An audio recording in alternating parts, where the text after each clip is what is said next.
हाँ जी, तो नमस्कार आप सभी को। कैसे हो सारे? उम्मीद करूंगा सब बढ़िया होगे, स्वस्थ होगे, मस्त होगे, अच्छे से चलोगे आप सभी की तैयारी। तो पिछली क्लास में थोड़ा सा वॉइस का इशू हो गया है, तो मुझे कमेंट सेक्शन में बता देना, मैं वो दो तीन वैज्ञानिकों के बारे में अलग से दोबारा बता दूंगा, ठीक है। तो आज हम शुरू करने जा रहे हैं भारत के वैज्ञानिक और उनका फिजिक्स या भौतिकी में महत्वपूर्ण योगदान। चलिए करते हैं शुरू। भारतीय वैज्ञानिक का फिजिक्स में योगदान। यहां से क्वेश्चन पूछे जाते हैं, ज्यादा संभावना है यहां से पूछे जाने की, क्योंकि ये भारतीय वैज्ञानिक है। कहाँ के? भारत के वैज्ञानिक है। और इनका जो हमें क्वेश्चन आते हैं वो यहां से कई बार पूछ लेता है, क्योंकि थोड़ा सा ये टफ पढ़ते हैं। लेकिन आपको टफ नहीं लगेंगे, बहुत इजी है। पूरी अगर आपने फिजिक्स पढ़ी है, आपको पता हो, तो हमने इस क्लास के साथ फिजिक्स का बस एक टॉपिक रहता है विद्युत वाला, उसको कंप्लीट होने के बाद अपनी पूरी फिजिक्स कंप्लीट, पूरी केमिस्ट्री कंप्लीट और पूरी बायोलॉजी कंप्लीट। लेकिन ऐसे तो कंप्लीट नहीं है, फिर हम टारगेट करेंगे एमसीक्यू को, वन लाइनर को, सारी चीजें आपको करवाऊंगा। डिजिटल बोर्ड पर अपनी 11वीं क्लास के बायोलॉजी के 14 चैप्टर हो चुके हैं। अगर नहीं पढ़ाए तो पढ़ाने के लिए कुछ भी नहीं है, अगर पढ़ाना चाहें तो पढ़ाने के लिए बहुत कुछ है, ठीक है। तो करते हैं शुरू। अगले वैज्ञानिक हैं अपने पहले भारत के, जेवी नॉलिकर। जेवी नॉलिकर, इन्होंने क्या किया था? इन्होंने किया था थ्योरी ऑफ रिलेटिविटी के नवीन सिद्धांत का प्रतिपादन। Theory of relativity, theory of relativity के बारे में किसने, अगला नवीन सिद्धांत का प्रतिपादन किसने किया? तो जेवी नॉलिकर। याद रखना पड़ेगा, कोई इलाज नहीं है। क्लियर? क्या? Theory of relativity, theory of relativity के नवीन सिद्धांत का प्रतिपादन, नए सिद्धांत का जो प्रतिपादन है वो किसने किया? जेवी नॉलिकर ने किया। अगला है डॉक्टर सुब्रामण्यम। डॉक्टर सुब्रामण्यम के बारे में नाम तो आपने सुना ही होगा और थोड़ा बहुत जानते भी हो। इन्होंने क्या किया था? ये इन्होंने खगोल विज्ञान, जो खगोलिकी होती है ना, स्पेस टेक्नोलॉजी, जो आप खगोल अंतरिक्ष अंतरिक्ष के बारे में आप पढ़ते हो, स्पेस के बारे में, वो सारी चीजें, खगोल सौरमंडल के बारे में, इन सब के बारे में इन्होंने बताया, डॉक्टर सुब्रमण्यम ने बताया। प्लाविक भौतिकी के बारे में बताया। गणितीय धारा भौतिकी, यानी कि गणित पर आधारित जो फिजिक्स होती है उनके बारे में सुब्रमण्यम ने बताया। सामान्य सापेक्षता के सिद्धांत का प्रतिपादन किया। क्या किया? सामान्य सापेक्षता के सिद्धांत का प्रतिपादन किया। आपको ये नए नए लग रहे हैं, लेकिन भी टफ से लग रहे हैं, थोड़ा हार्ड लग रहे हैं, लेकिन हार्ड नहीं है। एक दो बार लिखोगे तो याद हो जाएंगे। अगला है चंद्रशेखर सीमा के बारे में इन्होंने बताया था, ठीक है। व्हाइट ड्वार्फ, व्हाइट ड्वार्फ के बारे में भी इन्होंने बताया था, या इनका आविष्कार, खोज, जो भी आप कहना चाहो, किसने की थी? डॉक्टर सुब्रमण्यम ने की थी। डॉक्टर राजा रमन, देखो भारत के ही हैं सारे। डॉक्टर राजा रमन, इन्होंने क्या किया था? भारत के भारत के प्रथम परमाणु परीक्षण में महत्वपूर्ण योगदान रहा इनका। डॉक्टर राजा रमन का भारत के प्रमुख, भारत का प्रथम, यानी कि भारत में पहली बार जब परमाणु परीक्षण हुआ था, तो उसमें डॉक्टर राजा रमन जी का महत्वपूर्ण योगदान था, ठीक है। क्या था? महत्वपूर्ण योगदान था। तो ये क्वेश्चन थोड़ा इंपॉर्टेंट बन सकता है कि भारत में प्रथम परमाणु परीक्षण में कौन से वैज्ञानिक का योगदान रहा? भारतीय योग वैज्ञानिक, तो डॉक्टर राजा रमन थे। अगले हैं भारतीय वैज्ञानिक डॉक्टर विक्रम साराभाई। डॉक्टर विक्रम साराभाई, इनको भी आप सभी जानते हो, नाम सुना है सभी ने डॉक्टर विक्रम साराभाई जी का। तो ये क्या थे? अंतरिक्ष विज्ञान के प्रसिद्ध वैज्ञानिक हैं। ये अंतरिक्ष विज्ञान के प्रसिद्ध वैज्ञानिक हैं।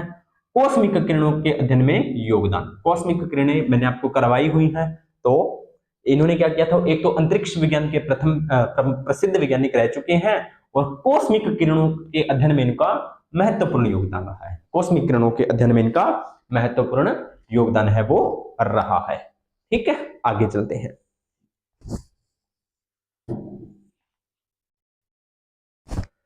चलिए आगे बात करते हैं अगले वैज्ञानिक जी के बारे में। बीटी नाग चौधरी, बीटी नाग चौधरी, इन्हें परमाणु विज्ञान पर महत्वपूर्ण शोध कार्य किया। परमाणु विज्ञान पर इन्होंने महत्वपूर्ण शोध कार्य किए। साइक्लोट्रॉन का आविष्कार किसने किया था? ये बताओ मुझे। साइक्लोट्रॉन, अभी पिछली क्लास में बताया था। साइक्लोट्रॉन का आविष्कार है वो किया था लॉरेंस ने। किसने किया था? लॉरेंस ने। इसको मैंने याद करवाने की आपको ट्रिक भी बताई थी कि साइक्लोट्रॉन खतरनाक चीज होती है, है ना, इस तरीके से आप इसको याद कर सकते हो। साइक्लोट्रॉन का आविष्कार है वो लॉरेंस ने किया था। तो जब साइक्लोट्रॉन का आविष्कार लॉरेंस कर रहे थे ना, उस समय बीटी नाग चौधरी ने इनका योगदान दिया था। बीटी नाग चौधरी इनके साथ में थे, ठीक है। तो साइक्लोट्रॉन के आविष्कार में लॉरेंस के सहयोगी रहे थे, ये भी आपको याद रखना। क्वेश्चन बन सकता है कि साइक्लोट्रॉन का आविष्कार किसने किया, तो आप कह दोगे कि लॉरेंस ने किया। कौन से वैज्ञानिक इनके साथ में थे, तो बीटी नाग चौधरी इनके साथ में थे, ये भी आपको ध्यान में रखना है। अगले वैज्ञानिक प्रोफेसर सतीश धवन। प्रोफेसर सतीश धवन जी को भी आप जानते हो, इनको भी आप जानते हो, इनको स्किप नहीं कर सकते। नाम तो सभी सुने हुए हैं आपने, नाम तो आपने सभी सुने हुए हैं, लेकिन आपने इनके बारे में थोड़ा बहुत देखा भी होगा, तो उस पर थोड़ा सा अपनी बात कर लेते हैं।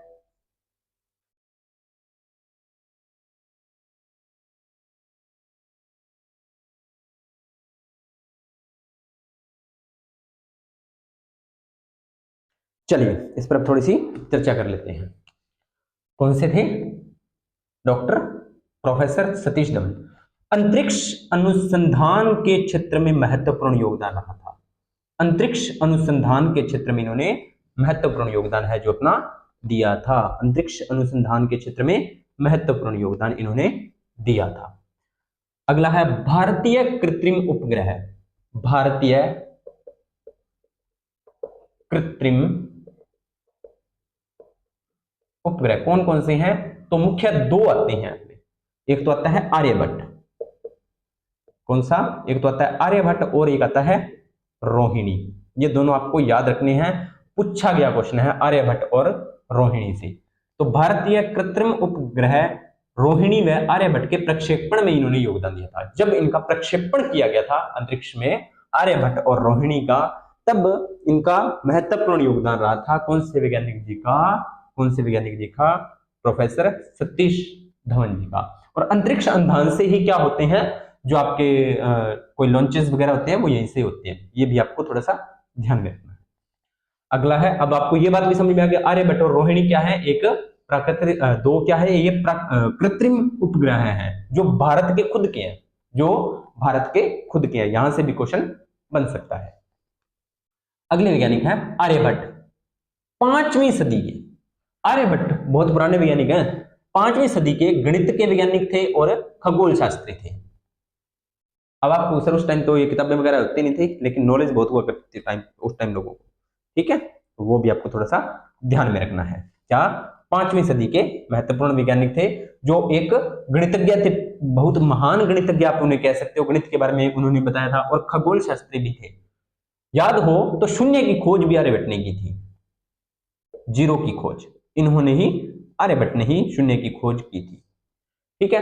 अगले हैं भास्कर आचार्य सेकंड।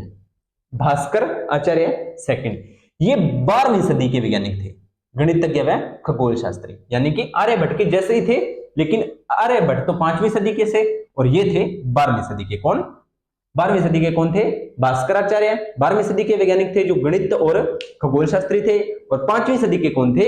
आर्यभट्ट और आर्यभट्ट थे जो 5वीं सदी के गणितज्ञ और खगोल शास्त्री थे, ठीक है। अगले हैं एस.एन. बोस। बोसोन कण की खोज किसने की थी? अब देखो एस.एन. बोस, इन्होंने किसकी खोज की? बोसोन कण की। कौन से कण की? बोसोन कण।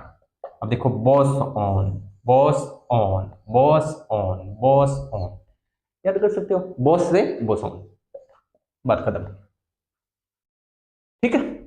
अगले वैज्ञानिक की चर्चा करते हैं। अगले वैज्ञानिक की चर्चा करते हैं जो इससे भी इंपॉर्टेंट है, उनके बारे में थोड़ा सा देख लेते हैं।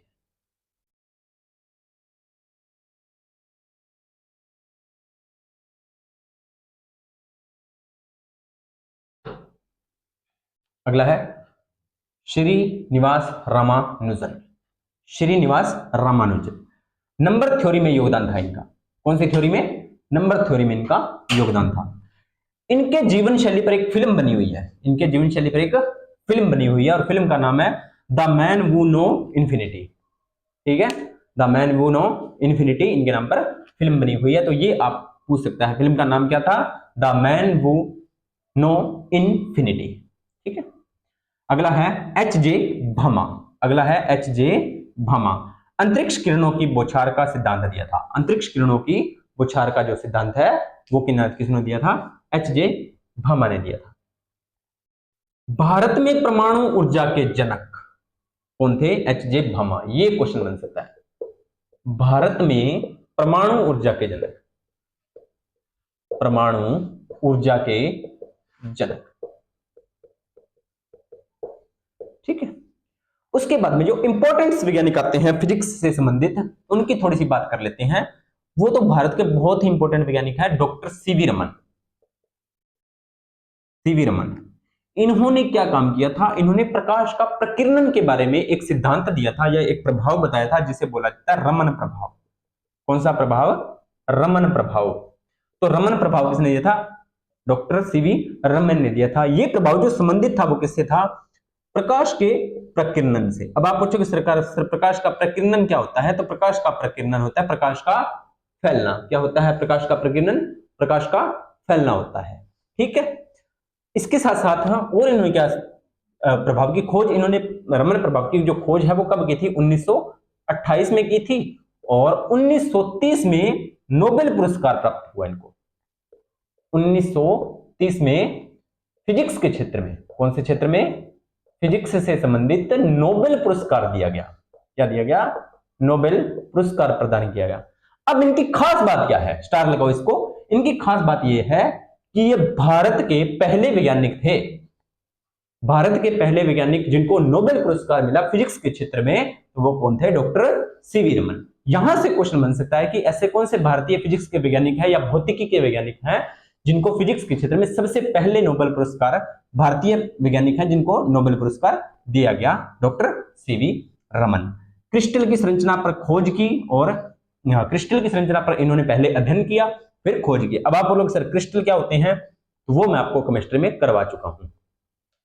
और इन्हीं के जन्म दिवस पर, डॉक्टर सीवी जी के जन्म दिवस पर, डॉक्टर सीवी रमन जी के जन्म दिवस पर क्या मनाया जाता है? किसी को ध्यान में है? विज्ञान दिवस। कब मनाया जाता है किसी को ध्यान में? बहुत ही इंपॉर्टेंट डेट है, 28 फरवरी। और मनाई थी, क्यों मनाया जाता है वो सारे आप उस जन्म दिवस था तो उस दिन मैंने वीडियो अपलोड किया, तो 28 फरवरी है, वो आप जाकर देख लेना। एक वैज्ञानिक और रहते हैं, स्लाइड्स में मैंने मिटा दिया है, तो उनके बारे में थोड़ा सा मैं और आपको बता देता हूं। एम.एन. साहा, इन्होंने तापीय आयनीकरण का सिद्धांत दिया था बस।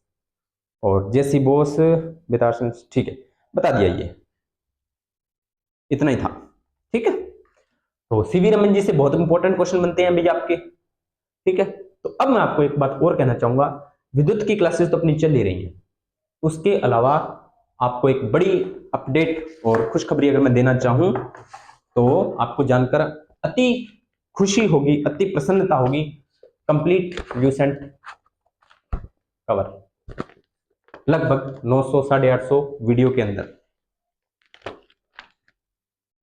इतनी है नहीं वीडियो, पर आपका एक टॉपिक रहने के बाद में ये पूरा आपका कवर हो जाएगा। लेकिन इतनी जल्दी अपने कवर नहीं करेंगे क्योंकि चीजें ऐसे तो है नहीं भाई, हाँ साइंस पूरी होगी सर नहीं पढ़ाओगे, क्यों नहीं पढ़ाएंगे भाई, बुक्स और बहुत हैं, एमसीक्यू है, सारा डाटा है, आपको करवाया जाएगा, कोई दिक्कत बड़ी बात नहीं, ठीक है। आपको पहले आपका बेस मैंने तैयार कर दिया है साइंस का, ठीक है। आप क्लासेस को देखो, अब आपको क्या करना है, अपने जैसे कहते हैं ना मकान की नींव भर ली है, अब उसको अपने आगे लेके चलेंगे, ठीक है। बेस अपने तैयार कर लिया है लगभग।